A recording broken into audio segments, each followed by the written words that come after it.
እንደምታውቋቸው በጣም የደሃ ቤተሰብ ልጅ ስለነበርኩ በእናንተ እድሜ አሁን እናንተ ካላችሁበት እምብዛም የተለየ ኑሮ አልነበረኝም። ቤተሰቦቼ ደሃ ስለሆኑ እንዳሻኝ ልብስ እየቀየርኩ እንዳሻኝ ደፍተር እየቀየርኩ መማር የምችል አልነበርኩ። ይሁንና ያ ችግር ይታለፋል የሚል እምነት ስለነበረኝ ቤተሰቦቼም ባላቸው አቅም ስለረዱኝ እኔ ባደረኩት ጥረት ዛሬ ያለሁበት ደረጃ መድረስ ችያለሁ። እናንተ ከኔ የምትሻሉት አዲስ አበባ መሆናችሁ ነው።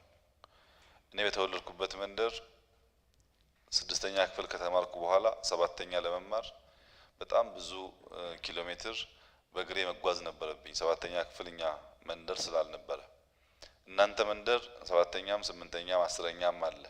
እናንተ መንደር ችግሩ ደህንነት ነው። የአዲስ አበባ ደህንነት ሁለት አይነት ደህንነት ነው። አንደኛ እንደናንተ የገቢ ምንጭ የሌላቸውና የሚቸገሩ ሰዎች አሉ። በሌላ መንገድ ደግሞ የገቢ ምንጭ ያላቸው ብዙዎች ማገዝ የሚችሉ ሰዎች አሉ። እነዚህን ማገዝ የሚችሉና መታገዝ የሚሹ የሚያገናኝ ድልድይ ደግሞ የለም።